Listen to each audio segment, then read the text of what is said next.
I'd like to ask you, how big is your God? And when you pray, do you use a little prayer card? And do you go through a list? How long do you pray every single day?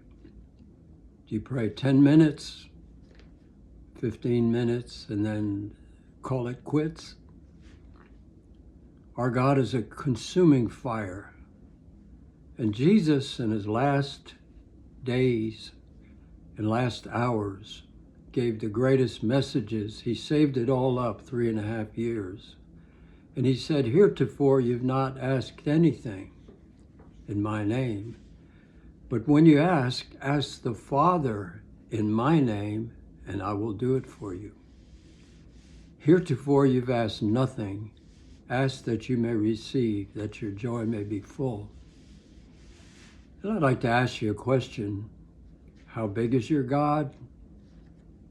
Jesus is not a bearded man in a white robe carrying a sheep. Forget all that. Forget the Shroud of Turin. The Lord Jesus Christ is back in his glory with the Father that he had before the world began. So when you talk to him, you have to go to where he is in reality. Our Father is seated on a throne.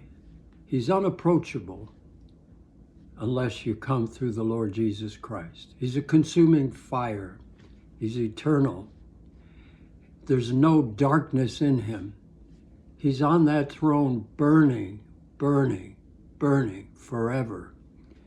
Before the world began, eternally he was on fire.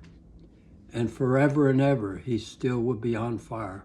The amazing scientific thing, he never depletes one iota. Not one atom escapes where he depletes. God is. And when we approach him in all the power and glory and love, we come to him humbly through the Lord Jesus Christ. And I wonder sometimes, people get all hung up over prayer. Like, how many languages does God speak? Well, if there's over 7,000 in our world, can he speak them all? Yes. Does he speak them all at once? Yes.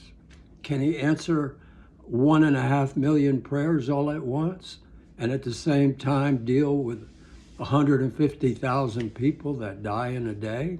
Yes, he can. He's ever present.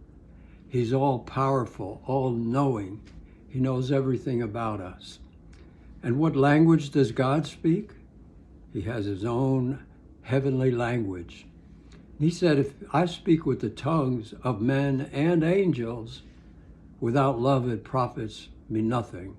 However, suppose I spoke in the heavenly language with love, it would profit me everything. And 1 Corinthians 14:1 says, seek the best gifts. Go ahead and seek them. Some people say, oh, don't seek a gift, seek the giver. What do you do with 1 Corinthians 14:1, where he says, seek the best gift?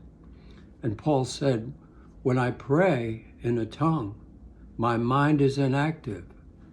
My spirit prays and links with the Father, but my mind is unfruitful. So you can pray all day long in the Spirit, worshiping him, connected with him all day long, 10, 12 hours a day, no problem. Every day, yes, no problem. As your spirit prays to the Father in his language, you're connected with him. And the great part is this: the devil doesn't know what you're saying. He doesn't know what the Father imparts to you or what you say to the Father. And you don't even know, but God can interpret by his Spirit. His Spirit makes groanings in us without words. And I leave you with that thought, that God is way bigger than you think. He's on the glorious throne. You want to see what he looks like? Check out Ezekiel chapter 1, Ezekiel chapter 10, Revelation 20:21, and you'll see what the glorified Father looks like. Heaven is way different than you think. Give him your heart, soul, mind, and strength, and worship him in the Spirit. May God bless you today in Jesus' name.